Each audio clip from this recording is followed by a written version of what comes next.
नमस्कारम students.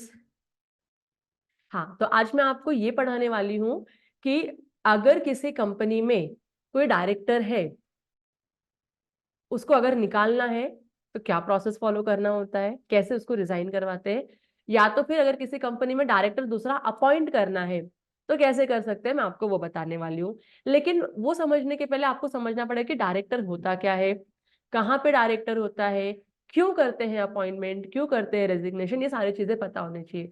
अगर आपको ये बेसिक नॉलेज पता होगा, सेक्शंस पता होगा, कौन से लॉ में होता है पता होगा, तो आपको जब फ्यूचर में काम आएगा कि डायरेक्टर निकालना है, डायरेक्टर अपॉइंट करना है, तो आपके लिए इजी हो जाएगा। तो आज जो हम है ना थियोरी पढ़ने वाले हैं, और वो थियोरी कहाँ से पढ़ना है, तो मैंने इंस्टीट्यूट की ये आती है, इंस्टीट्यूट हमेशा कुछ ना कुछ पीडीएफ बना बना के शेयर करता है, नॉलेज शेयर करते रहता है। तो बहुत सारी चीजों को वो लोग समराइज करके लिखते हैं, तो उनका एक पीडीएफ मुझको मिला, मैंने ये डाउनलोड किया। ये पीडीएफ किसके बारे में बात करता है? Appointment and qualification of directors. ठीक है। अब है ना, जितनी भी कंपनीज होती है ना, अपनी कंपनीज, अब जितने भी लोग आरओसी में काम करते हैं उनको पता है, हमारे पास कंपनी होती है। आपको मयूर सर ने ऑलरेडी सिखाया है कि कंपनी क्या होती है, टाइप्स ऑफ कंपनीज क्या है। तो हर कंपनी को मैनेज करने के लिए, हर कंपनी को क्या करने के लिए, मैनेज करने के लिए एक बॉडी होती है। एक क्या होती है? बॉडी होती है। क्योंकि देखो, कंपनी एक ऐसा एंटिटी है जो खुद से ऑपरेट हो सकता है क्या? खुद से मैनेज कर सकता है क्या? खुद से बिजनेस कर सकता है क्या कंपनी? नहीं, कंपनी खुद से बिजनेस नहीं कर सकता। कंपनी को बिजनेस करने के लिए या कंपनी को चलाने के लिए हम लोगों को कुछ लोग लगते हैं, जो आपके जैसे और मेरे जैसे क्या होता है, इंडिविजुअल्स होते हैं।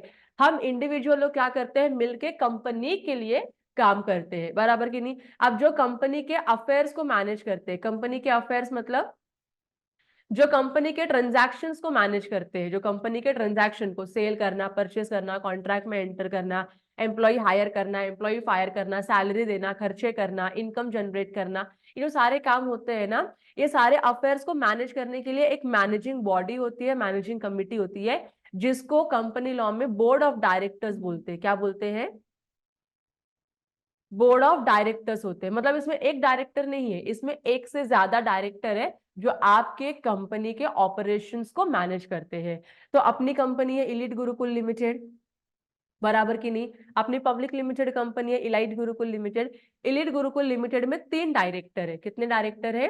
3 डायरेक्टर है। राम सर है, जॉर्ज सर है, दिनेश सर है, बराबर की नहीं? ये तीनों मिलके क्या करते हैं, कंपनी क्या करेगी, कंपनी कौन से ट्रांजैक्शंस करेगी, कैसे करेगी, कॉन्ट्रैक्ट कैसे एंटर करेगी, ये सारा डिसीजन कौन लेता है? ये लोग लेते हैं कंपनी के बिहाफ में, बराबर की नहीं? कंपनी खुद से अपने डिसीजन नहीं ले सकती है। कंपनी का डिसीजन लेने के लिए, कंपनी के अफेयर्स को मैनेज करने के लिए एक बोर्ड ऑफ डायरेक्टर्स करके एक बॉडी होती है जो पूरा मैनेज करते हैं। ये ठीक है।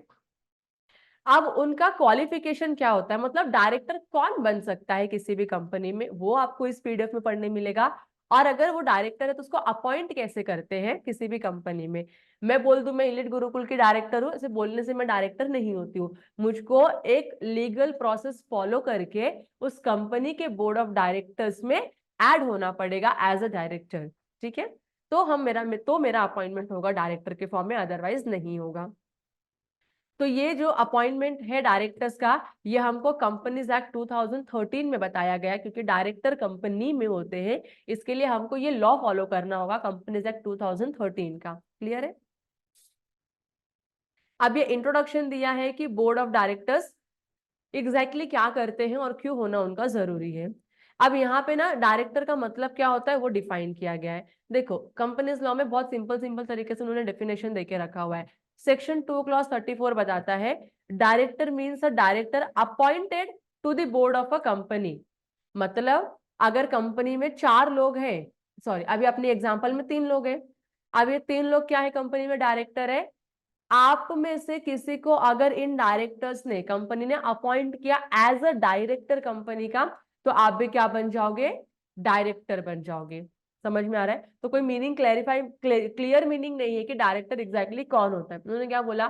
ऐसा पर्सन जिसको कंपनी ने अपॉइंट किया है एज अ डायरेक्टर कंपनी के बोर्ड का, वो क्या बन जाएगा? डायरेक्टर बन जाएगा। तो अब डायरेक्टर क्या करता है एग्जैक्टली, तो यहाँ पे लिखा हुआ है, is a person appointed to perform the duties and functions of a director in accordance with the provisions of the law। मतलब जो कंपनी लॉ बताता है, कंपनी लॉ जो बताता है कि आप एज अ डायरेक्टर आपकी ये ड्यूटी है, आपकी ये फंक्शन है, आपको अगर ये काम करने के लिए अगर अपॉइंट किया एज अ डायरेक्टर तो आप क्या माने जाते हो, डायरेक्टर माने जाते हो। यहां तक क्लियर है।